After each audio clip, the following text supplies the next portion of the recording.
Emergency सबक और सीख, ये विषय विजय दत्त श्रीवाल जी ने निर्धारित किया और मेरे जिम्मे कर दिया।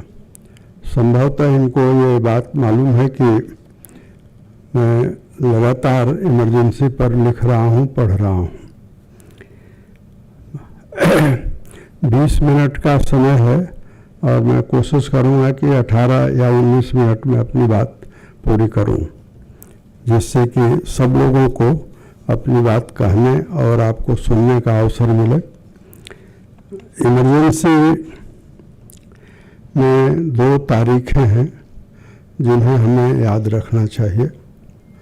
12 जून 1975 और दूसरी तारीख मैं आपको याद दिलाना चाहता हूँ, वह है 12 मार्च 1976।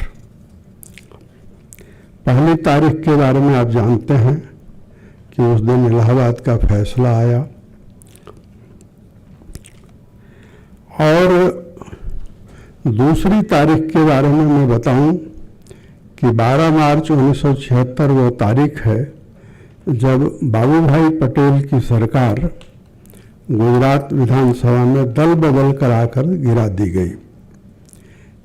और 12 जून की 75 को जब फैसला आया तो एक संस्मरण मैं आपको बताकर और फिर 12 मार्च पर आऊँगा। राज थापर और रमेश थापर मिलकर सेमिनार निकालते थे। दोनों पति पत्नी थे, मित्र थे और बहुत क्रांतिकारी भी थे। ये इनका दफ्तर होता था कनॉट प्लेस के मल्होत्रा बिल्डिंग में, और ये करीब 11 बजे के आसपास अपने दफ्तर पहुंचे तो उनके दफ्तर के एक कर्मचारी ने राज थापर से कहा कि इंदिरा गांधी अपना मुकदमा हार गई हैं। तो राज थापर ने अपने मित्र और पति और उनका संबंध उसी तरह का था जैसे क्षमा शर्मा और सुधीश पचौरी जी का है। कई बार क्षमा जी आदेश करते हैं और सुधीश पचौरी जी मानते हैं और हमेशा मानते हैं। ये राज थापर ने रमेश से कहा कि तुम इंदिरा गांधी को फोन करो। रमेश थापर उन लोगों में से थे जिन्होंने इंदिरा गांधी को ककहरा राजनीति का सिखाया था। तो उन्होंने फोन किया और उस समय इंदिरा गांधी के घर पर जो महिला फोन उठाती थी उसका नाम था उषा भगत। आप में से बहुत लोग जानते होंगे। उषा भगत ने कहा कि रमेश रुको, मैं इंदिरा जी से पूछती हूँ और बताती हूँ। रमेश ने उनसे कहा था कि इंदिरा गांधी से पूछो, मैं और राज दोनों आना चाहते हैं। ये खुशबू जैन है क्या? तो आप उधर आइए। अच्छा, तो उषा भगत ने रमेश थापर से कहा कि इंदिरा जी ने कहा है कि मैं भीड़ में हूँ, रमेश चाहे तो आ जाए, दोनों आ जाएं, लेकिन बात नहीं हो पाएगी।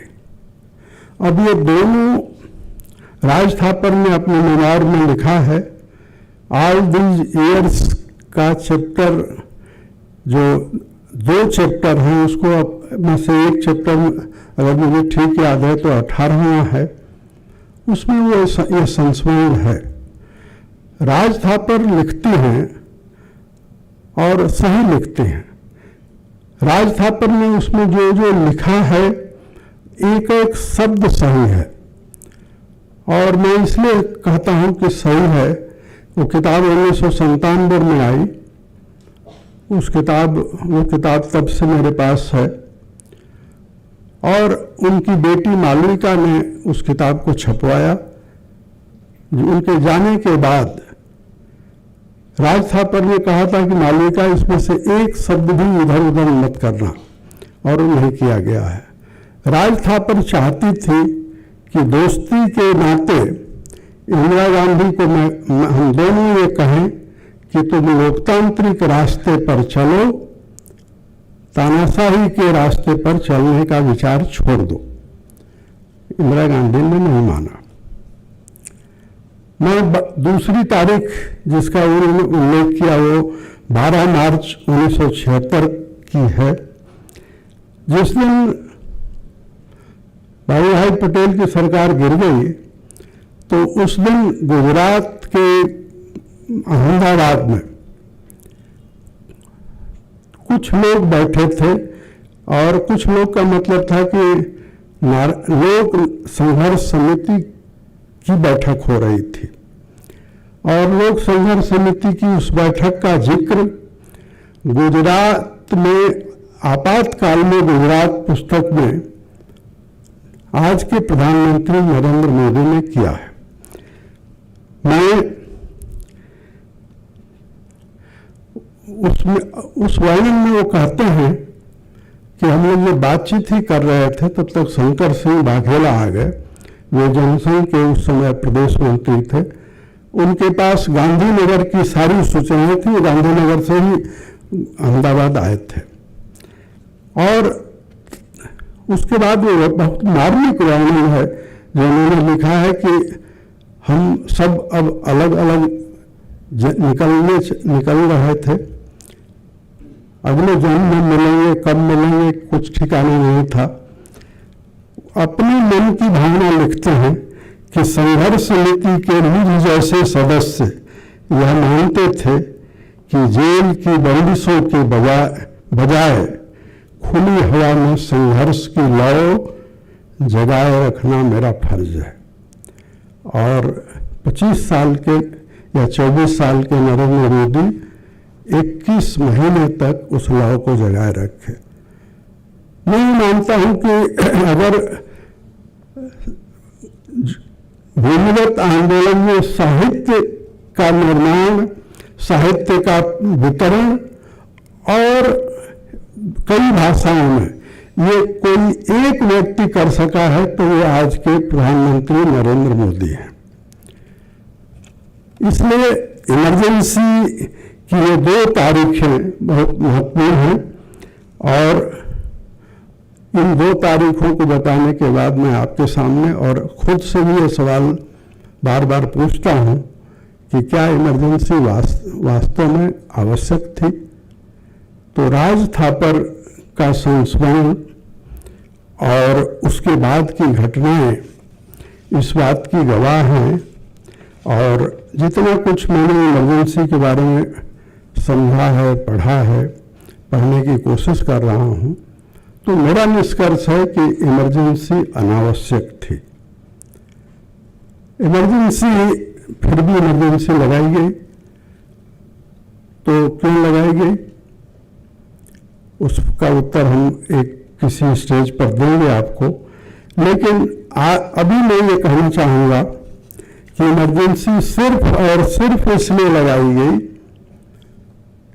क्योंकि इंदिरा गांधी अपनी लोकसभा की सदस्यता को बचाए रखना चाहती थी, और वो कानून से, संविधान से उनकी लोकसभा की सदस्यता नहीं बच सकती थी। उसके लिए 12 जून 1975 को जो फैसला आया था उसमें राजनारायण ने 7 आरोप लगाए थे इंदिरा गांधी के 1971 के चुनाव में। उसमें से 2 आरोपों को जगमोहन लाल सिन्हा ने प्रमाण सहित माना कि हाँ ये आरोप सही हैं। एक आरोप था यशपाल कपूर से संबंधित, मैं उसके विस्तार में नहीं जाऊंगा, लेकिन यशपाल कपूर चुनाव एजेंट का काम पहले करने लगे थे और इस्तीफा बाद में दिया था। और प्रोफेसर पीएन धर, हक्सर, इन दोनों ने उस दस्तावेज को कोर्ट को मुहैया करा दिया, जिसके कारण वो प्रमाण था। दूसरा, उस समय के चुनाव कानून में कॉन्स्टिट्यूएंसी में पार्टी और उम्मीदवार के खर्च को जोड़ करके अगर आप सीमा से अधिक खर्च करते हैं तो वो अपराध माना जाता था। उस अपराध में भी इंदिरा गांधी को सजा हुई। तीसरी बात, जगमोहन लाल सिन्हा ने कहा कि आप रायबरेली में प्रधानमंत्री के नाते चुनाव नहीं लड़ रही हैं, आप एक उम्मीदवार हैं। दूसरी कॉन्स्टिट्यूएंसी में आप जाते हैं तो प्रधानमंत्री जरूर है। इसलिए 12 जून को ये फैसला आया। जगमोहन लाल सिन्हा ने अपने फैसले पर पूरा स्टे लगा दिया था। तो 20 जून को नानी पालकीवाला ने वेकेशन जज वी.आर. कृष्ण अय्यर के सामने वो मुकदमा पेश किया और 24 जून को उसका फैसला आया। 24 जून को फैसला जो आया उसमें लोकसभा की सदस्यता उनकी बहाल नहीं हुई और यही वजह थी कि 25 जून को इमरजेंसी लगी। जो लोग ये कहते हैं कि जेपी के भाषण से इमरजेंसी लगी, तो मैं आपको ये बताऊं कि जेपी को रामलीला मैदान में ले जाने वाले उनमें प्रभाष जोशी जी भी थे और उन्होंने हुबहू बीजेपी ने जो बोला था वो नोट किया था। उनका वो लेख हम एक किताब के रूप में छाप रहे हैं, जिसमें उन्होंने जेपी ने क्या कहा था और इंदिरा गांधी ने उसको किस तरह से आधार बनाया। लेकिन सबसे बड़ी बात यह है कि शाह आयोग की जांच में जो बात निकल करके आई हो तो और भी गजब है। शाह आयोग ने 12 जून से 25 जून के बीच में इंदिरा गांधी के निवास पर क्या क्या हुआ इसकी पूरी जांच की है और जांच करने के बाद पाया कि जेपी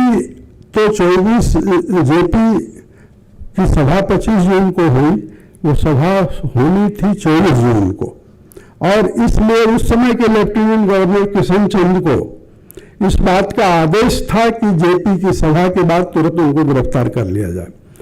यानी जेपी 24 जून को ही गिरफ्तार किए जाने वाले थे, सभा 25 को ही, इसलिए 25 को गिरफ्तार किए गए।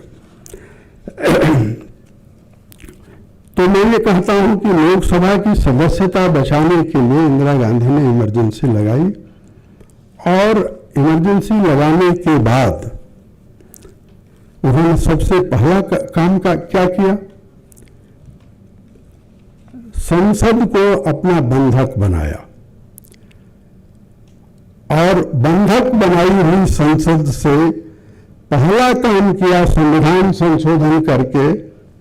संविधान की अगर किताब आपके हाथ में हो और आप उसके अनुच्छेद 13 को पढ़ें तो संविधान में अनुच्छेद 13 यह बताता है कि कानून की परिभाषा क्या है। जो नागरिकों को मौलिक अधिकार दिए गए हैं उन मौलिक अधिकारों की रक्षा करते हुए संसद जो कानून बनाएगी वही कानून माना जाएगा। इंदिरा गांधी ने सबसे पहले अनुच्छेद 13 में संशोधन करवाया और उसके बाद फिर मैं आपको ये कहूं कि अनुच्छेद 13 में जो संशोधन हुआ इसके बारे में हमको जानकारी नहीं थी। इसी सभागार में 26 जून 2023 को नए यंग एडवोकेट्स ने एक मीटिंग रखी थी और तुषार मेहता उसमें बोलने के लिए आए थे।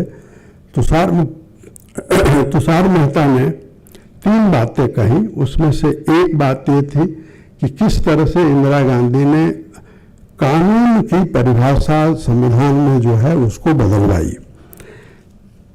उसके बाद उन्होंने ही बताया कि मूल अधिकारों के अनुसार ये मैं बता चुका हूं और उसके बाद संविधान में 4 संशोधन किए गए, 38, 39, 40 और 41 और ये सारे संशोधन इस बात के लिए किए गए कि मौलिक अधिकार स्थगित किए जाते हैं।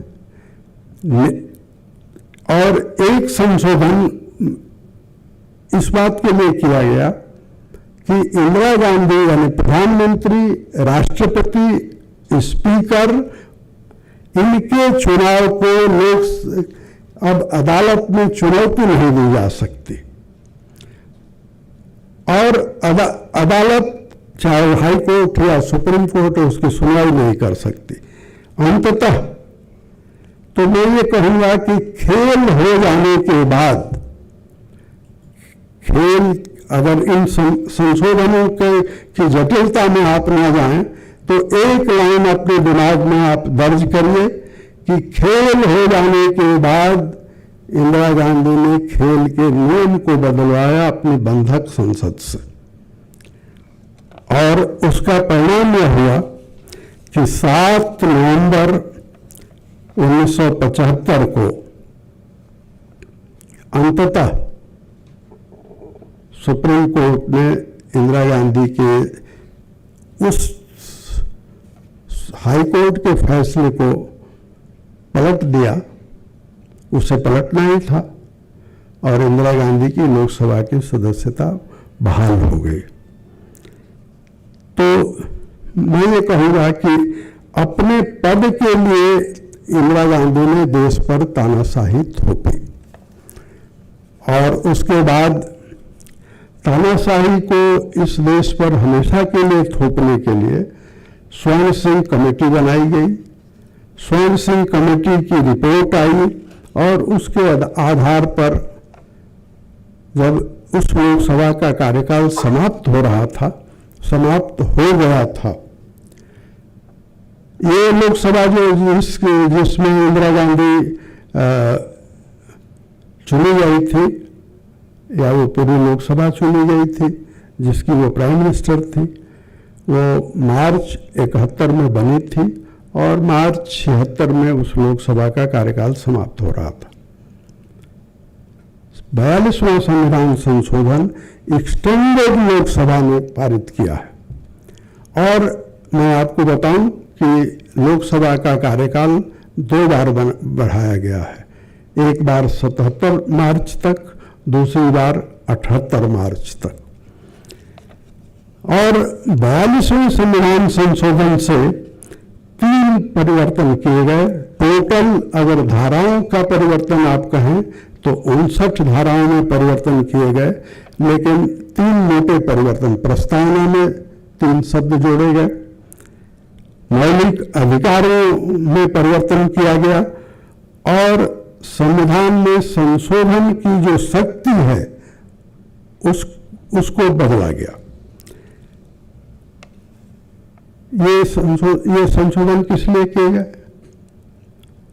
और इंदिरा गांधी जब अपना चुनाव जीत गई तो उसके बाद अगले 2 लक्ष्य उनके जो थे उस समय तक इमरजेंसी चलती रही।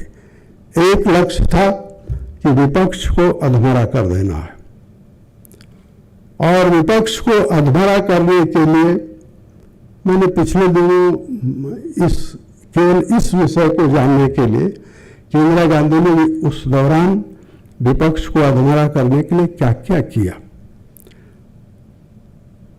मिलन बनर्जी उस समय अटॉर्नी जनरल होते थे। चुपके से मिलन बनर्जी बंसीलाल की मदद से बीजू पटनायक के पास पहुंचे और बीजू पटनायक ने अंततः पैरोल पर क्षमा मांग करके और जेल से वो बाहर आए।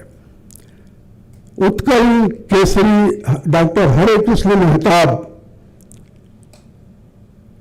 बाकायदे 20 सूत्रीय कार्यक्रम का समर्थन करके, उस समय उड़ीसा के गवर्नर होते थे अकबर अली खान। अकबर अली खान को उन्होंने पत्र लिखा, 20 सूत्री का समर्थन किया और उसके बाद पैरोल पर बाहर आए और वो उस समय उत्कल कांग्रेस के नेता थे। उनके बाहर आने के बाद जब वो कहने लगे कि इंदिरा गांधी बहुत अच्छा काम कर रही हैं, तो लोक दल के 8 सदस्य, 3 लोकसभा सदस्य और 5 विधानसभा सदस्यों ने इस्तीफा दिया।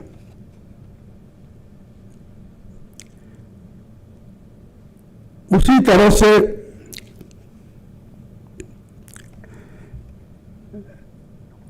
जॉर्ज फर्नांडिस को तोड़ने के लिए, जॉर्ज फर्नांडिस का मनोबल तोड़ने के लिए डायनामाइट के कांड की रचना की गई। और डायनामाइट कांड जो भी था, मैं आपको एक रहस्य बताता हूं जो मुझे पिछले दिनों मिला है। डायनामाइट कांड के सूत्रधार जॉर्ज किंग थे। डायनामाइट कांड के सूत्रधार दो लोग थे, वीरेंद्र शाह और चिमन भाई पटेल। जब डायनामाइट कांड पर गिरफ्तारियां शुरू हो गई तो चंद्रशेखर जी की जो डायरी है, जेल डायरी, मैं आपको बताऊंगा कि इमरजेंसी पर अगर जानना हो तो आप कौन कौन सी किताबें पढ़ें। चंद्रशेखर जी की जेल डायरी में देख रहा था और मुझे बहुत अचंभा हुआ। रेडियो की खबर सुनकर चंद्रशेखर जी अनुमान लगा रहे हैं कि ये किसकी गिरफ्तारी होगी, और बिल्कुल सटीक अनुमान है कि ये वीरेंद्र शाह की गिरफ्तारी है। एक उस उद्योगपति की गिरफ्तारी है जो सांसद है लेकिन किसी से डरता नहीं है। और बड़ी तारीफ में उन्होंने